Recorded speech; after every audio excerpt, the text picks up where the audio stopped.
Hello. It's great to see so many people here. Um, Please do introduce yourself in the chat if you can find the chat, if you've used Zoom before, and maybe say where you're from, charity you're from. Let's try and make this an engaging and sort of a good lunchtime for you. Anyway, I'm going to make a start and say it's great to see so many of you here. Thank you for tuning in. Thank you for coming to the webinar. We're absolutely delighted to be here as well. I'll say I'm just going to introduce myself, and if you just turned up now, please do say hi in the chat, and we'll be able to just see who's here, which is great to see.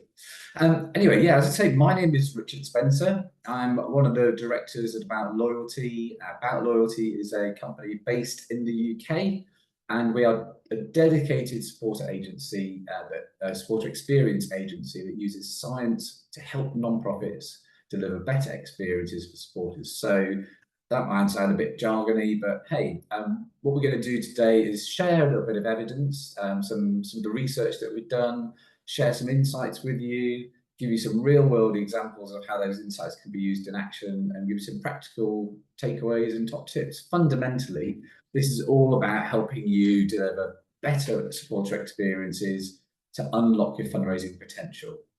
I've got loads and loads of content, and really excited to be here.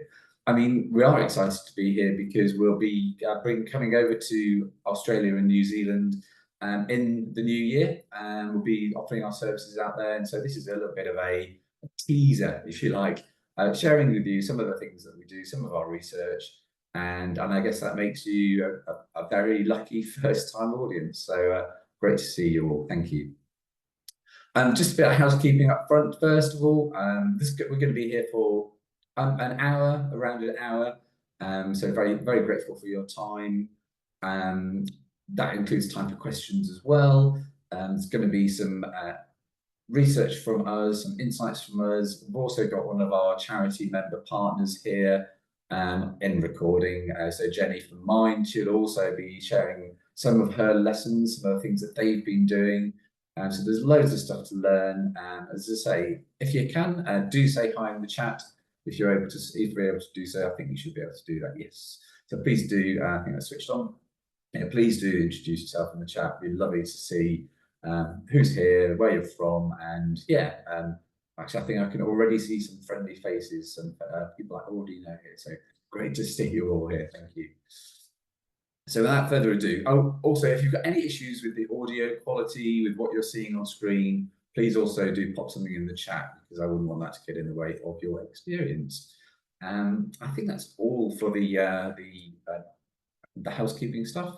One last thing on the front here. I'm going to pop this QR code up from time to time, because yes, there'll be a chance to ask questions. Yes, there'll be a chance to engage in conversation, if you like. But it's always a bit trickier on webinars, and it's not always something that everybody enjoys. So if you want to have a conversation afterwards, if you want to kind of ask any questions, scan this QR code. It will take you to like one of those calendar appointment pages, so you can set up an appointment with us, and we can have a chat with you, answer your questions, and we really want to meet you all in person properly. So if you want to do that, scan the QR code. But it won't be your last time to see that. But grab a picture anyway, or scan it with your phone, go onto the site. But yeah, we're delighted to have those conversations with you. That'd be really, really nice to see you all. As I say, we would really like to meet you all in person. So that'd be wonderful. Right, so where are we going to go next? I'm going to show you a couple of quotes first. And I actually really, really love this one. This is, we all know delivering amazing experiences for our supporters is important. We know that, absolutely we know that. And let me just bring all of that up. And actually, one of the difficult things sometimes is making the case. It's showing that if we invest in delivering better experiences, we will get a return. We'll get more supporters staying with us for longer, doing more things, spreading the word, loving us, all of those things. And actually, I love this quote from Carla, her RNLI. she said, and I'll read it to you. About loyalty's research into loyalty is the holy grail that all of those of us invested in supporter experience have been waiting for. For me, the main takeout is finally having a tangible link between improving experience and an increase in income. Very exciting, and it is. I love what we do. It's science, yes, it's data, but it's also about how your supporters are feeling, understanding how those feelings your supporters are going through and experiencing, how they impact on their behaviors. We all know that to be true. And the stuff that we do is really helping you make that connection. And I think making that business case as well, making that case for the experience, it really does matter. So I love this quote from Carla. And got another one as well from Tanya at Sydney Children's Hospitals Foundation. If you know Tanya, you'll know she's brilliant. She's actually one of the reasons that we're coming over to Australia, because we've been working with her for a while now. Absolutely love the work of the foundation, and delighted to be working with them. So yeah, working with us again has been extremely helpful in understanding our donors' level of three words here: commitment, satisfaction, and trust. So we've been working with them to really develop that understanding. I'm going to come back to those three words several times over lunchtime, but it's good to get a little teaser of them there. So she's also said that the Hospitals Foundation is part of our nonprofits network. So with experienced fundraisers who share valuable lessons on how they have built donor loyalty. As I said earlier at the start, you're going to hear from Jenny at Mind. She's also part of our network. We have close to 200 people in that network now, all of whom are part of it's like a closed community where we all come together and share our lessons, share our results, share our successes, share our failures. Sometimes we learn together. We learn how to deliver better supporter experiences all together. So I thought I'd start with a couple of quotes because they're two brilliant people, and kind of brings to life a little bit about what we do. So I want to start first of all with a question, and at any of these moments, any of these times, please do. I see no one's got in the chat yet. I wonder if is it. Hope you can use it. So yeah. Please do pop in the chat and any questions or thoughts that you do have at any time. Thank you, Claire. I've been told the chat is locked. There we go. The chat is now on. Thank you, Claire. Please do test it for me. Somebody say hi in the chat. They should come on. If not, then please do pop those in the Q&A. Yeah, hi, excellent. Thank you, Natalie. And hi, Claire. Super, great to see you both here. Kay, first of all, yeah.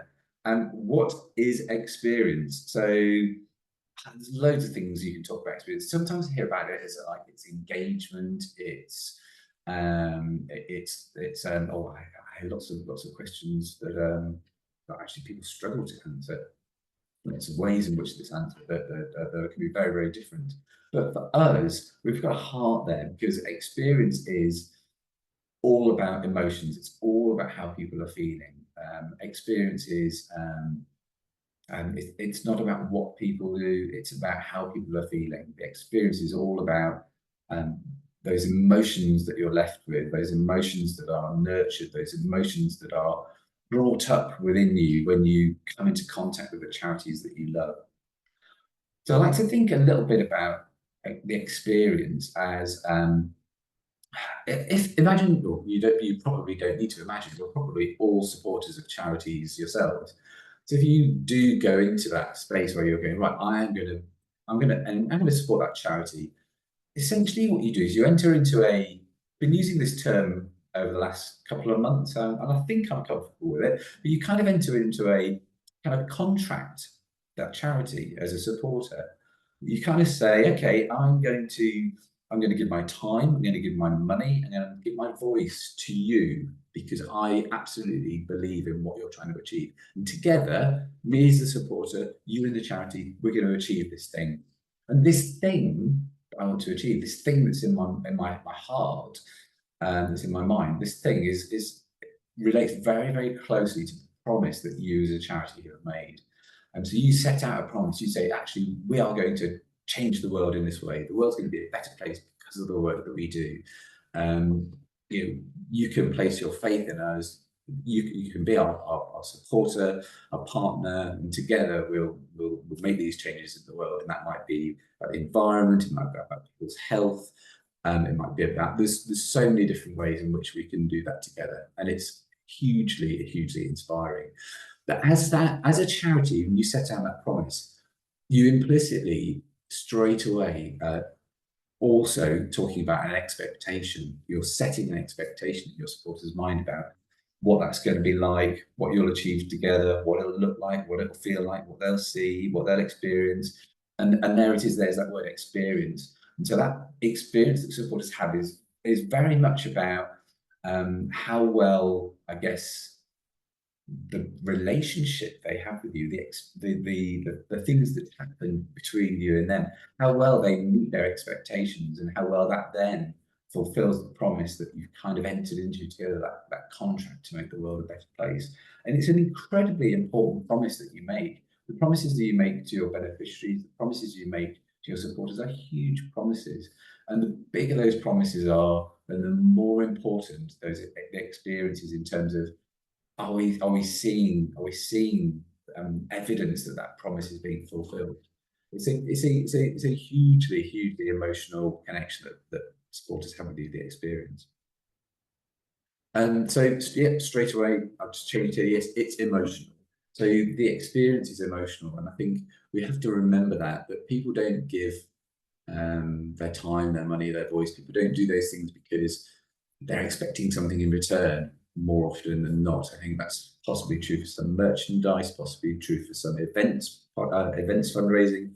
But for the most part, actually, it is about that emotional transaction. People want, their expectation is an emotional feeling in return. So I'd say here, what supporters experience from you as a non-profit has a deeply emotional and personal value to them. It's something unique. We all probably support charities, and it's something that is just so incredibly important. And I like to sometimes think of it as a connection. The experience is a bit of a connection. So here's a picture of some of your supporters on the left. There's you on the right, and it creates this kind of connection. That experience creates a bond. It creates a relationship, and some of those supporters have really strong relationships with you, and those relationships are deep, and those relationships are rewarding, and those relationships go on for a long time. And actually, many of those supporters will give large amounts of their time, give large amounts of their money, and of their life to supporting the charities. And some of your supporters are kind of, I guess, have a more of a distant relationship, and their connection with you is perhaps not as strong. And maybe they've only given once and then may not come back and give again. There are ways in which you can obviously see the evidence of that deep emotional connection. But it's important to remember that it's that way around. So people have those feelings first, they have that connection, they have that relationship, and that is what then drives them to go on to give to you. It's kind of not the other way around. It's those feelings that people have, it's the experience that people have, it's the expectations, whether the experience meets those expectations, that then go on to encourage them, to reassure them that giving to you is the right thing to do. So on that basis, I think it's a really good question to ask. Do you understand how good your supporter experience is? If we agree, and I think we should, that the experience your supporters get is important, do you understand how good your supporter experience is? I'm hopeful now that my poll is going to work. So I'm going to launch a quick poll, which I'd be really keen to hear your responses to. So we've got here, it should be a short poll, so if somebody can shout if it's not appeared, then we can skip on, but it should be there. So firstly, do you measure and track the supporter experience? Do you measure and track your supporter experience? Number one, see people answering. And finally, do you report on trends in supporter experience? That's number two. So the first one is, do you measure it and track it? So is it something that you can quantify and say, yes, it's good to this degree? And then, as I say, the second half that is, do you report on that? Just leave that for a couple of moments. I need some music countdown clock in the background. I tell you what, I'll drink.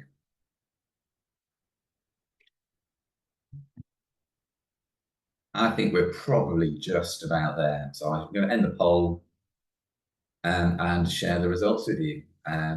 So I think you should be able to see now.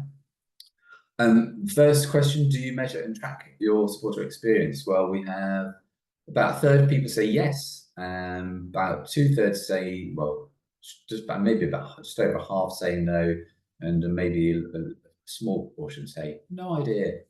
And it's very similar actually for reporting on trends in supporter experience, which is reassuring. So there we go. So what about a third of you are measuring and tracking supporter experience.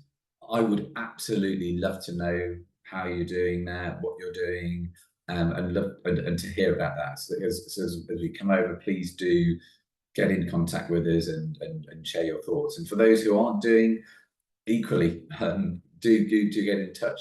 We'd love to hear what your plans might be for that, and yeah, where that might lead you, because I think being able to measure and track that and being able to report on that is incredibly important. I should have stopped sharing there now. So where do we go from here? That's a little bit of an introduction. And the purpose of the introduction is really to talk to help us focus our minds on, I guess, emotions and feelings rather than on transactions and engagement and stuff people do and behaviors. So it's much more about those feelings. How are people feeling rather than what are they doing? So in this session, I'm going to introduce three things. Well, many more than three things, but here's a kind of a guide. We'll talk first about a measure. So actually, it's really easy to measure behaviours. People have this idea that it's difficult to measure how your supporters are feeling. I can show you that it's not. I can offer you a tool how to do that very quickly and easily. I'll show you some evidence. At the start, we talked about, or Carla talked about the sort of business case, that link between how people are feeling and more income for your nonprofit. That's the evidence. And then finally, number three, actions. I think this is probably the biggest focus. So we've got, I'm going to talk a little bit about things that you can do in order to grow and improve the experience, because that's actually what we want to do. We want to measure it, we want to grow it. And then so we're going to have Jenny from Mind. She's going to talk about actually her whole journey in terms of their supporter experience strategy and how they've been using this measurement tool to really help focus their minds on what are the most important things. Then I've got a few examples as well of where those actions have really turned into some of those results. So I hope it's all going to be really useful. So I'm going to start by, I don't know if I like this, but I'm going to say anyway, you should be measuring your supporter experience. So there's a third of you who are, which is brilliant, fantastic. But actually there's a large number of you here who aren't yet measuring your supporter experience. And I think you really should be. And one of the good news features is it's actually really easy to measure your supporter experience. You can send a survey to your supporters and you get a measure of your supporter experience. It sounds dead simple, actually, because it is dead simple. But what happens behind there is, I think, where I think the magic happens. So we've been running research into how people feel, and then looking at what the impacts of how people feel are on their behaviour with the charities they support. We've been doing that for 10 years. We've run interviews with over 500,000 charity supporters and with over 50 plus non-profits. So we've done a huge amount of research, we've got vast amounts of data, and we've asked people. So it's very difficult to ask people about, or it's very difficult to kind of get a straight answer between how people are feeling and then what they're going to do. And so the way we've gone about it is we've really done a deep dive into all of the different ways that people might describe, and that people might describe about the relationship they have with their charities. We looked at all of the things that people might say that indicate they love the charity that they support. So, and we've explored over, I think it's about 112 different statements. So, for example, so you know, I might say, by supporting this charity, I learn new things about the causes I care about. And that might be a reason that people love the charities they support. I might also say, I think the work this charity does is inspiring, and it's what gets me up in the morning. That's two statements, but I find the work of this charity inspiring. So I wonder if people are feeling up for this, if you've got a handful of lunch or coffee, if you could pop in the chat just some things that you think people might say that indicate they love the charity they support. And I'm hopeful that some of the ones you put in here are things that we've tested, because we've tested about, as I say, about well over 100 different statements. We've asked people to talk about these statements about, how do you feel about the charities you support? Here we go, I've got some here now. So I love the work you do. Love it. Supporting gives me hope. Love that hope there. I recommend donating to my friends. Yeah, you might hear those things. Let's have some more. Come on, these are great. Impact, yes. Change, transformation. I can't do the work myself, so I want you to. Yes, love all of these things. So these are brilliant statements. You give me a sense of belonging. I love these statements. So these are the kinds of statements that we've been putting in front of, I say, over 500,000 charity supporters, and asking them to say that these people are actual real charity supporters now, and we talk to them with the voice of the charity they're supporting. So say they're supporting charity A. So we'll say, as a supporter of charity A, how much do you agree or disagree with all of these different statements? We've got more here. So partnership, a personal connection to this charity. Yes, brilliant. So these are many of the reasons people will love the charities they support. So we offer these statements to them, and we say, to what extent do you agree or disagree with this statement? It's quite simple.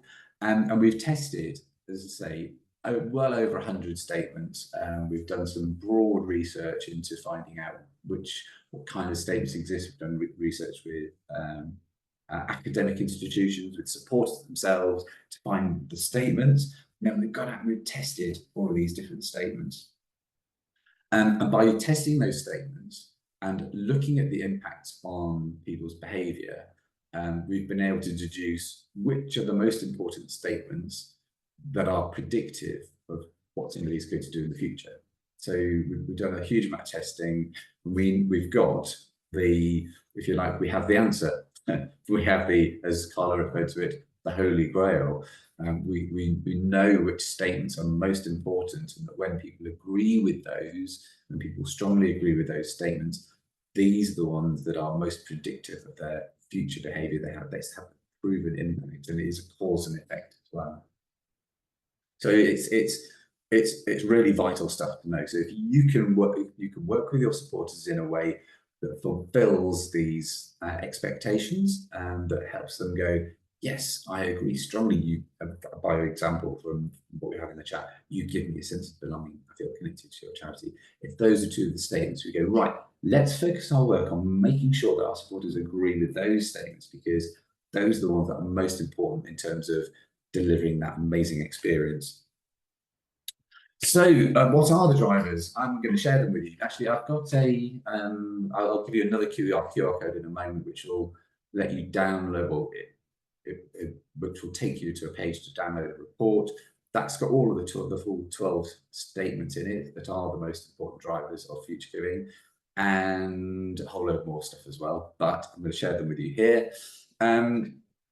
I mentioned that there were 100 and something. I'm not going to list them all out. But most of those 100 and something statements fit into these different categories here. So we've got commitment, satisfaction, trust, perceived performance, risk, values, engagement, personal connection, knowledge, and social capital. I'm not going to go through all of those, but the three most important categories of driver are commitment, satisfaction, and trust, which you may have heard of before, or you may not. And that's in the kind of the sequence of order. And there are 12 statements that fit into those three categories.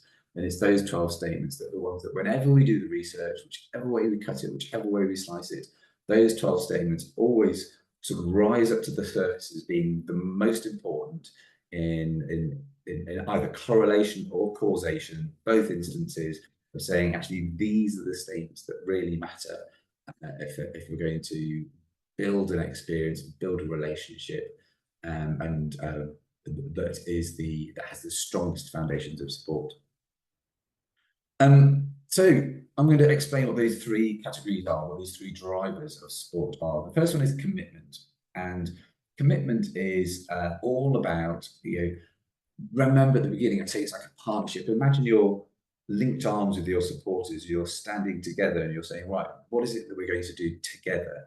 And it's actually that you'll be looking ahead and you'll have a picture of the goal, of the outcomes, and your supporters will be really clear on what it is that you exist to do, your why, your purpose, your goal, and how you go about doing the work. And they'll feel that they stand side by side with you to achieve that. So we have three statements in there. One is about the goal, one is about your work, and one is about the relationship with the supporter. But it's all about focusing on that. What we're achieving together is big, it's important, and I'm passionate about it. Charities that have very, very committed supporters typically have a very clear expression of why they exist. We'll often find that very, very singular causes of charity will have higher commitment because that's kind of inherent in the name of the charity. At the other end, charities that tend to have lower commitment, and actually commitment is the most important driver of future support. And it's actually even more so when it comes to bequests and planned giving, gifts in wills.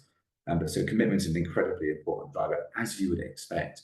But charities that have supporters with low commitment, remember at the beginning I was saying some of your supporters are maybe a little bit, maybe only give once, and maybe not as much. They will have lower commitment. And those supporters with lower commitment will often struggle to see clearly what it is that you're trying to achieve as a charity. It may be that you feel you've got loads and loads of things you want to do, so being really clear and singular about it is way too difficult. We do way too many things, we're way too complicated as a charity to have a clear purpose. Every charity can have a clear purpose, every organisation can have a clear purpose. And actually the clearer and more accurate, precise, concise you can be about your purpose, the easier it's going to be to build commitment in your supporters, to help them see and sign up to and link arms with you in terms of that goal that you're looking to try and achieve, the goal that you do, the work you do to achieve that, and then the relationships with your supporters to make that happen. So that's commitment, and that's like kind of, I guess, where commitment is high and where commitment is low, and at its broadest sense. So the kinds of things that you can do to grow commitment or to nurture commitment or to unleash that commitment in your supporters is to look fairly critically, I guess, at how you talk about your purpose, why it is you exist, what it is you're there to achieve, and are you very consistent in terms of how you talk to your supporters about that? Or does it get a bit lost sometimes in loads and loads of different messages? I suspect that if it gets lost in loads of different messages, you might have low commitment. Second one, second driver is satisfaction. So what I've got here is treating your supporters really well. I think we all really understand the essence, the spirit of satisfaction, and what we mean by supporter satisfaction. I like to think about supporter satisfaction as in if you a bit like a relationship you might have with your friends or family. So you have some really good friends, you know, you have some close family members, and the relationship you have with them, you know what excites them, you know what angers them, you know what they find funny. You know the kind of language they like to use, this the style and the tone and the things that you share are you just kind of know it, you just get it, and those are some of the best relationships that we have with people when you really just very in tune with them, when you're on the same page, you're in alignment, you're in harmony with them. And I think when you're communicating or planning communications with your supporters, in an ideal world, that's where we would all be. We would have that rapport with all of our supporters individually. Excuse me. I think it's going to be very difficult because many of you will have very large numbers of supporters, and so what we have to understand is things are, well, why do our supporters offer their support? What is it that's going on for them? What is their motivations? How do they like to be communicated with? What kind of information is useful then? Am I thanking them appropriately and at the right times and in the right way? Are we showing our gratitude in that relationship? So all these different aspects, and there are 5 statements in the satisfaction driver, and they all speak to that essence of how can we build rapport with our supporters? How can we get into their shoes? How can we know who they are, why they're supporting us? And that's when that's when we'll get really high satisfaction. I think the charities that do best on satisfaction really listen to their supporters. So yes, we'll ask for feedback. Sometimes we'll capture that feedback and append it to a record, but not always. But it is about listening to those people who are working on the front lines in supporter care teams, um, in those really those front of house roles where you're speaking to supporters. Those people in your charity will have the strongest voice, and charities that do well with satisfaction might have a voice of the support program where all of that support feedback is curated and shared internally.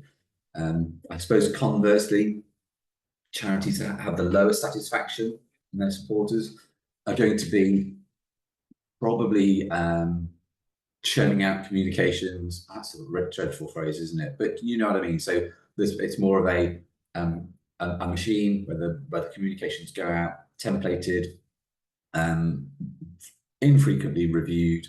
Most people largely get the same stuff, and actually, under those circumstances, you'll probably find that as a charity, you'll have lower satisfaction scores with your supporters. So the trick there is to, yes, you need to understand a lot of those things about your supporters, not everything, some of those things, and then you need to adapt how you communicate. And finally, number 3 is trust. And trust, the third most important driver of future support, is a combination of integrity and impact. Integrity is a measure, an assessment of who you are as a charity. It's an attribute of you as an organization. So it's about, can you always be trusted? Do you make the right decisions? Are you a safe pair of hands? Am I reliable? So all of those things. I mean, picture some of your best and favorite colleagues, those who you trust the most. They will be reliable. They'll if they say they're going to do something, they'll do it. That's the kind of integrity part that's important for a charity, for a non-profit, when talking to your supporters.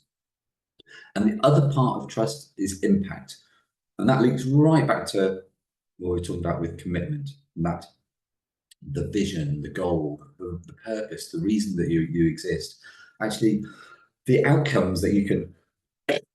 Excuse me, sorry about that, but a bit of a dry throat today. Somebody in the chat said impact, change, transformation. Actually, yes. Impact is so important as part of trust. It's about demonstrating the difference that you're making. It's about how you're making progress together in partnership with your supporters towards those goals. And it isn't about statistics. It isn't about we've hit 80% of, we've answered 80% of the calls into our call center. It isn't that this year we've helped 53,000 people. It's about telling stories that bring to life the emotional impact of your work. I work with an air ambulance service, and they tell a great story about impact, which isn't how many flights there have been, how many people have been rescued, how many lives have been saved. They tell impact stories such as this lady was walked down the aisle for her wedding by her father, and it was only possible because the father had been his life had been saved earlier that year as a result of the work of the air ambulance. So it was just one person.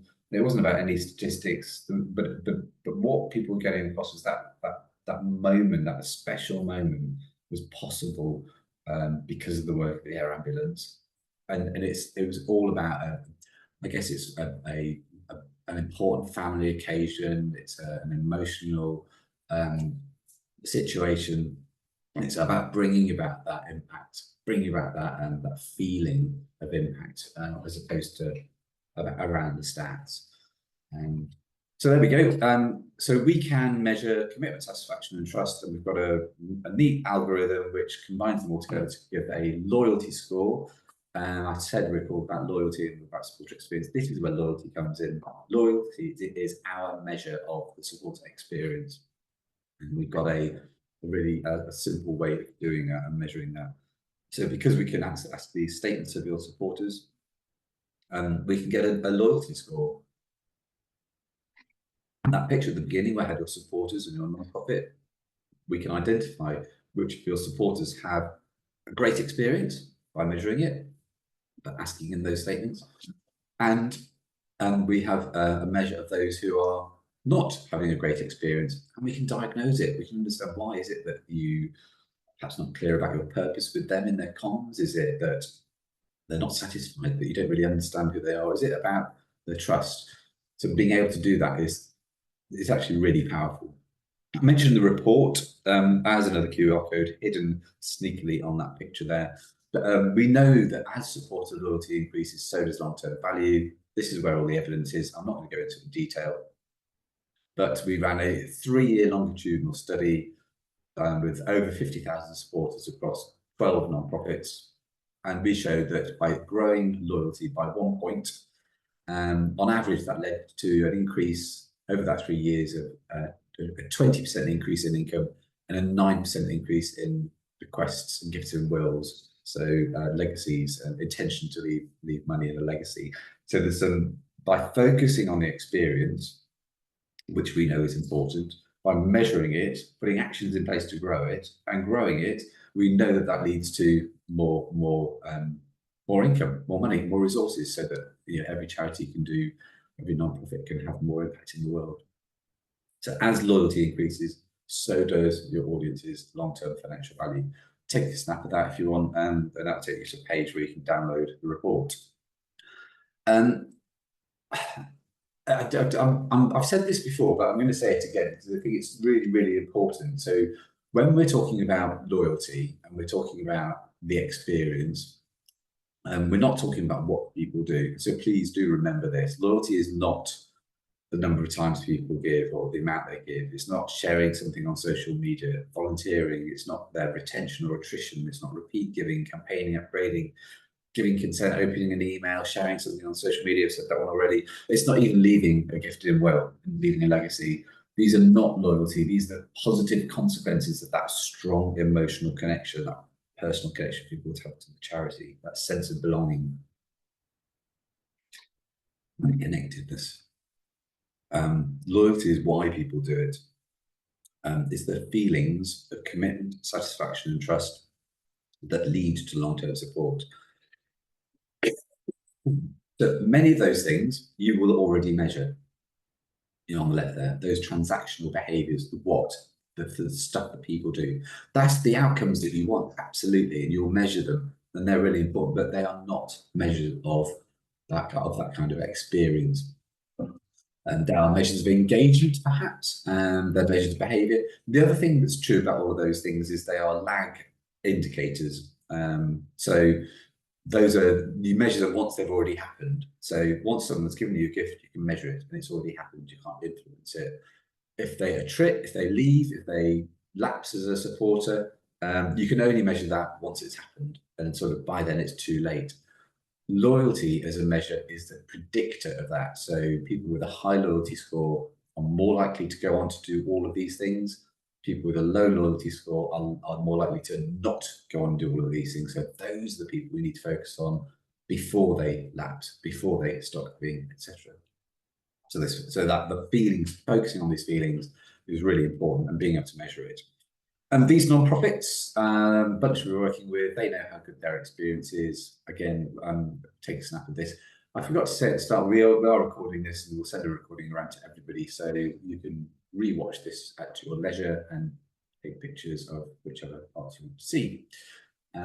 And we report all of their the quality of their supporter experience in this through a portal. So all of those charities have access to this and can go, oh yeah, where am I in the leads table, and where am I better, where am I worse? Because one of the really important parts of having a measure is, yes, you know how good you are, but also it's being able to compare. So actually, where do I sit on a scale? I might have a number, I might have a score, but how am I doing? Am I better? Am I outperforming other charities, or am I underperforming? And I need to spend some time looking at those things. I'm now going to hand over to Jenny. She's not actually here, but she did record this for us, which is fantastic. She's going to tell us a short story about Mind and their journey to how they improved the experience through what they did with measuring, focusing, and some of the stuff that they've done on the back of there as well. So it's nice recommendations in here too. So thank you, Jenny. So hello everyone, I'm Jenny and I'm the Senior Supporter Engagement Officer at Mind. So before I go in, just a little tiny bit about Mind's supporter engagement team. So it's me and the head of supporter engagement, my boss. And so we're a small but mighty team of 2, and we are brand advocates and product neutral. So we're unusually placed to value supporters' mind, their money, their time, and their voice equally. So we work with people who volunteer as well as donate, as well as campaign. So I'm going to talk you through a little bit today about how wow moments ended up on our supporter engagement strategy, but also give a bit of back context as well about Mind's loyalty scores and how that has created hopefully a little bit of a cultural shift at Mind. So Mind's past scores. So we've been doing the Chase Index since 2020. That was the first year. Quite stressful to do. I'd only been here something like 6 weeks when we first started doing it, and trying to navigate COVID at the same time. So essentially, when we did it in 2020 and 2021, our scores were very much middle of the pack. We were really bang on average, to be fair, for all of our scores. We were always slightly lower on trust, but nothing that would cause alarm, for example. However, in 2022, we saw quite a large drop. It wasn't beyond the realm of like the sort of external factors. That was the cost of living crisis and all that sort of stuff, but none of that kind of really explained our huge drop in trust, so we really had to look into it. So you can see the picture below is a screenshot straight from the About Loyalty Index portal. So we actually use that in presentations of paper to motivate action and change, because we needed to demonstrate the impacts of, my goodness, look at where we are, because Mind's when we were scoring averagely, we always said, you know, we're not an average charity, we should be scoring higher. But when we were scoring low, actually that was sort of, hopefully we hoped, the motivation we needed. So we very much wanted to get supporter experience on the agenda. So we actually met, and by we, I was on maternity leave, but my team met with our new CEO and shared our results. So our CEO was really proactive when they joined the organisation and met with the head of every single team at Mind. You can only imagine how long that took.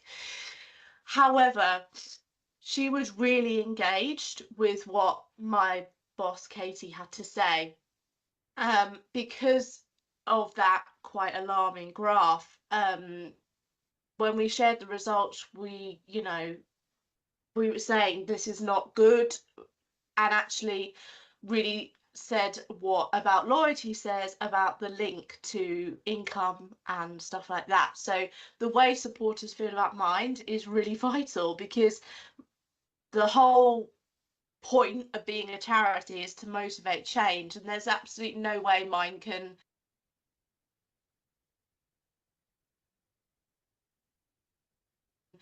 motivate supporters to address a mental health crisis if, frankly, people don't trust that we'll actually deliver on what we're promising. Really get into the crux of that issue. If they won't give us money or support us or campaign for us if they don't think that it's going to make a difference. And the way to sort of remedy this is to deliver some great supporter experience, because that will help this organization's reputation and financial sustainability. So there was an element of speaking those senior leadership's language in terms of that income as well, because, as we know, as a group of people, a dissatisfied supporter won't continue to engage with Mind in the long term. So that makes it really difficult. The CEO was really receptive. She, frankly, didn't want people thinking badly of Mind. It sounds pretty simple when you say it like that. It shouldn't be. It shouldn't be so theoretically hard to get senior buy-in, when frankly that's it, isn't it? We don't want people thinking badly of our charity, so let's make it change. There you go. There's great. There's that buy-in that we've got. And on the back of that, we also spoke to the director of external relations and the director of fundraising at the same time, and they also saw the importance of that change. And it was pretty timely because Mind was refreshing their strategy at the time.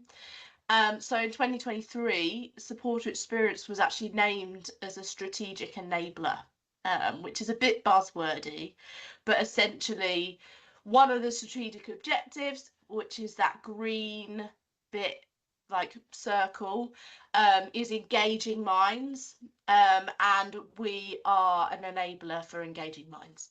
So we're a key pillar, for example, in that. However, what that means in real terms. So we wrote a new supporter engagement strategy. So we really unpicked the survey. We did some deep analysis. Roger and Richard really helped us initially, but then we took that away as well and did work with our insight team really closely. And we were really specific when we were talking to people and when we were writing our strategy about what changes needed to be made and where Mind was essentially underperforming in our eyes. So trust, obviously, we remember that slightly harrowing graph from the beginning. So we need to demonstrate impact we have on our beneficiaries. People that support Mind know that mental health is an important cause. However, they don't necessarily connect with Mind and mental health. I mean, story of our lives. Nothing is surprising about that, but our trust had plummeted so much that that was it. We needed to make a change in terms of demonstrating the impact of mind, not just mental health change. And then satisfaction as well. We'd really dropped in appropriately being thanked for support, which was pretty alarming, to be honest. We really weren't sure where that came from. So that was really something that we needed to delve into as a organisation. So as I sort of said, we got exec buy-in, and our strategy, which I'll sort of briefly go over in a second, got approved by senior leadership, and also it was run by all the teams we work with. We call them the audience facing teams. So for example, campaigns, IG, legacy, retail, you know, all of those sort of people that actually are on the groundwork speaking to people. They were all motivated to make those changes, because the downside we'd had before is when we stayed bang average, they were like, oh, well, you know, that's fine, we're average. But now that there'd been a drop, that was really like a motivation to be like, oh God, like something's happened here that is not right and we can't keep dropping.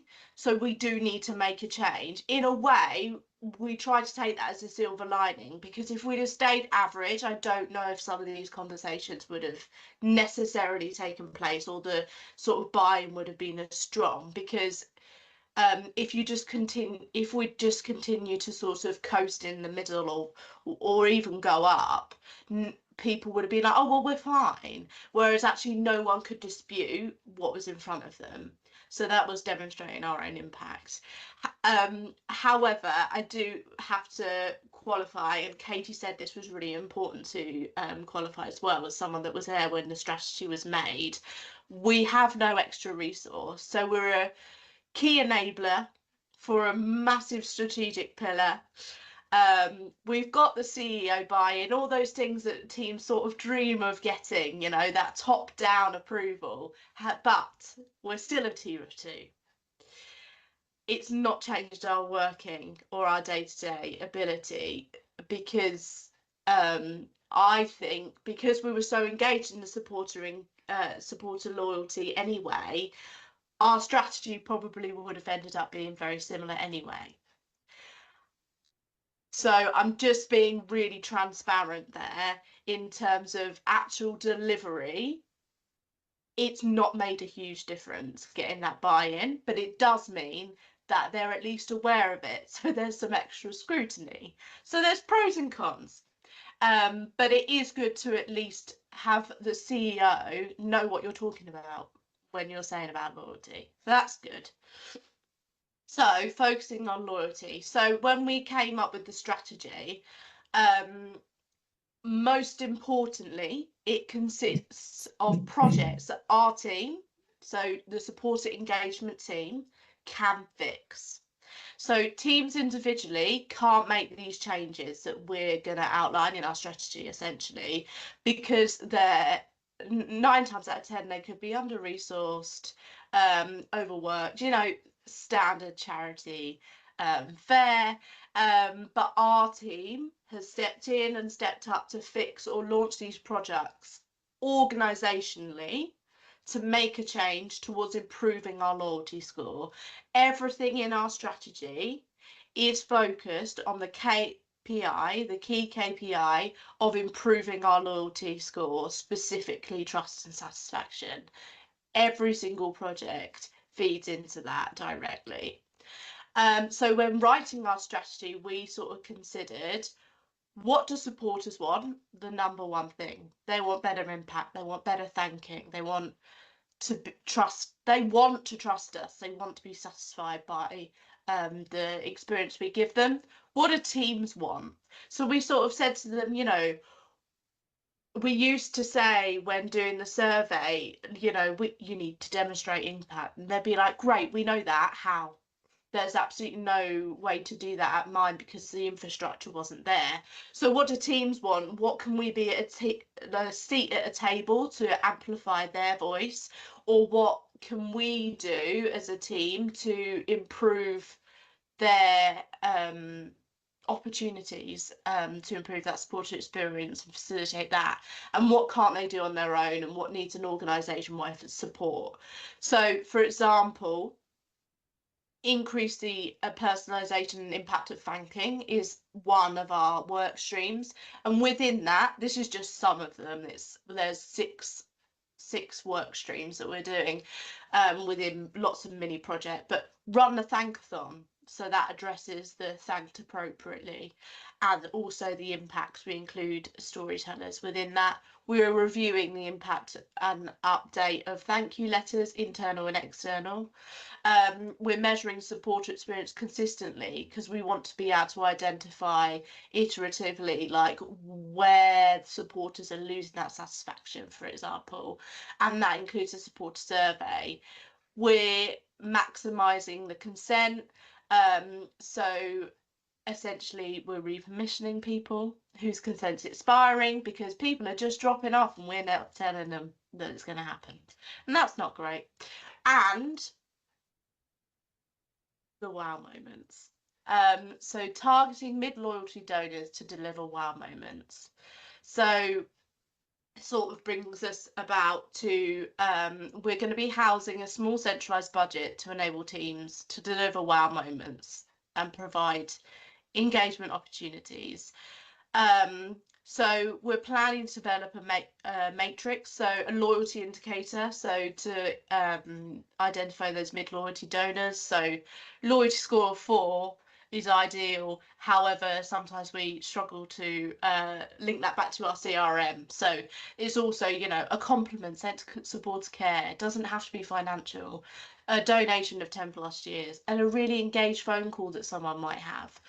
A wow moment, e.g. a couple with the CEO virtually. She's really engaged in terms of doing that because she's so bought into the school. So that is one of the pros. Handwritten card, webinar invite, that sort of thing. Our limitations for your own benefit: small budget, small resource, and also it's not been done before. So we need to invite to dedicate that 5 minutes to write the card. Or to send that offer on an email that's separate from their automated journey. And that requires effort that perhaps they might not have the energy to do. So how do we get that buy-in?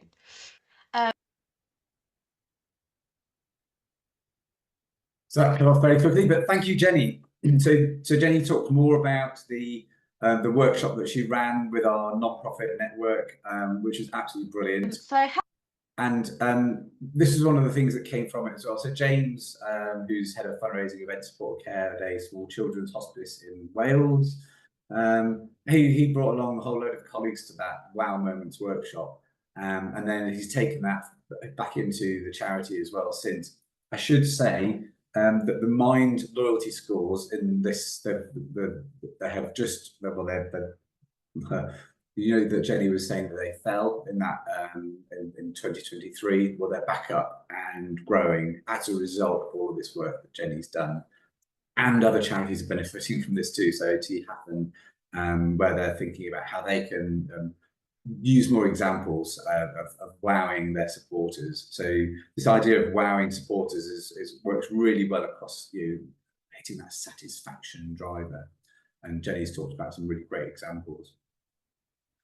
So yeah, this workshop came up with loads of examples, and a lot of them actually talked about how we connect our supporters directly to beneficiaries. And this is a great way that this children's hospice does this, is through the wheelchair art that the young people produce at the hospice, and then they convert that into thank you gifts to supporters. But it also gets converted into and printed up as Christmas cards and other ways, so that it's really bringing that connection. We're working with a dementia charity in the UK that does that as well, with art from some people living with dementia, turning that into bookmarks and other items that really create that personal connection. It really taps into delivering those amazing experiences. We've got heaps of these, and actually we're running another webinar in December where we're going to go through loads and loads of these examples. I talked about the measurable financial impact. And actually, this is another charity, and all this shows is that There are 3 of our trust statements on the left. The pink bar is those supporters who agreed with the statement, and the grey bar is those who disagreed. And this is they're giving the following year. So those who have a higher trust score for this charity gave up to 3 times more in the following year. So it's just some more evidence saying if you focus on these 12 statements, focus on getting your supporters to agree to these 12 statements, it will have a financial impact. And another one here, so I call this the power of tiny gains. So some of the things that Jenny is talking about and that James has talked about and that Carla's talked about and others, they're small things that you can do, but cumulatively, the effect of all of these small changes that you can make can be huge. And this is one of our longest standing charity partners, where their loyalty has been growing consistently over time, and their income for donations and legacies has also been growing. I am not claiming that all that income growth is because only of improvements to the supporter experience, but it is inevitably a connecting part there. Lots and lots of other factors going on, but of course that singular focus on the supporter experience, as Jenny talked about, getting that senior buy-in, getting it talked about, getting it visible, does have a real solid, tangible impact. So some things you should do right away, I think. Yeah, so I talked about listening to your supporters. Why do they support you? How can you find out? How can you capture? How you can listen? How can you find all those different ways of not just listening, but capturing, using, sharing, and socializing, helping people understand why your supporters support? That's essential if you're going to really hit that satisfaction and that commitment driver. Create some magic moments. Jenny talked about a couple of wow moments. I gave the wheelchair art example and the dementia example. But think about what will be memorable, what will stand out for your supporters, what will make you stick in their minds, and how does it relate to the promise that you've made? How can you really bring that to life for your supporters? How can you share the emotional impact of your work? So this is not about just showing the stats, but how can you really focus in on what the emotional impacts of your work are for your beneficiaries, for friends and family, for supporters, for the people who care about your work? And how can you make the supporter experience a priority for your organisation? I think actually number 5 is probably number 4 as well, but you haven't seen number 5 yet. But actually, how do you do that? How do you raise it in people's awareness of your organisation if it isn't already there? I think one of the easy ways is it should be measuring it and tracking it. Absolutely, it's one of the most the simplest ways. Is if you, as soon as you start measuring something, yes, you change it, but it also changes you. It also changes the way that you think about things. So if you're starting to measure the supporter experience, then absolutely you're going to be thinking about, well, how can we move that forward?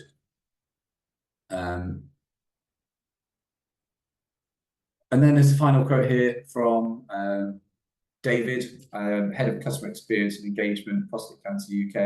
And I'm obviously delighted that he said the first thing I'd recommend non-profits do is join the Chase Index and start measuring the supporter experience. And I've got there a picture of a snakes and ladders board because when I first started looking at this work, looking at the research we were doing, I was thinking this is like so many organizations are often struggling to like find the thing that's going to take us to the end of the board, take us to the winning square. And I sometimes feel like that supporter experience is a little bit like a ladder that takes you all the way to the end of the board. It's like as Carla said right at the start, it's that holy grail, isn't it? It's how do we get ourselves from start to finish? How do we?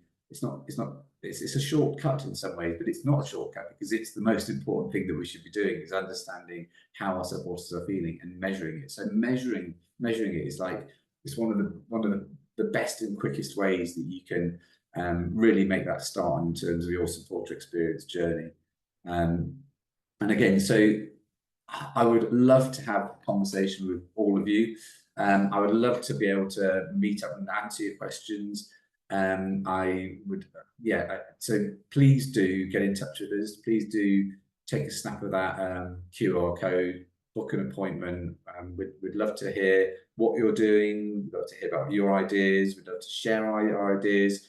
We can offer you some support.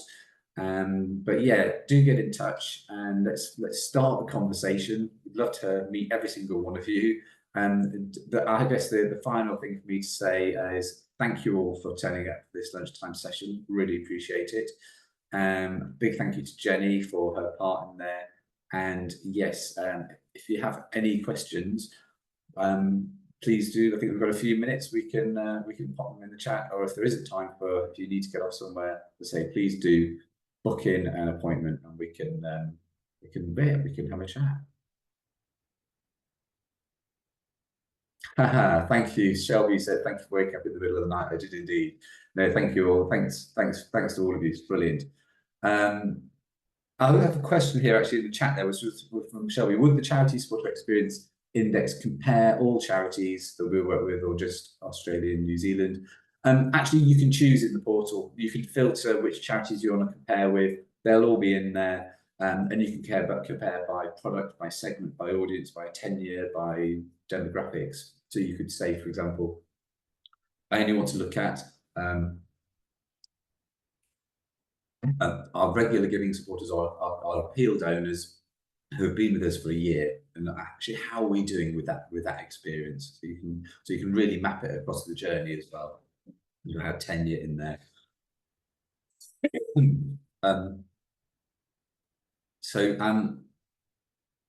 Really pleased that you all came. I think we're going to say goodbye to everybody now, because we are at an hour, and we did promise an hour, and don't use up any more of your time. I know you have very, very important roles to go and attend to. So thank you so much to everybody, and I hope we can meet soon. I will send a recording round, and yeah, let's continue the conversation. Thank you so much.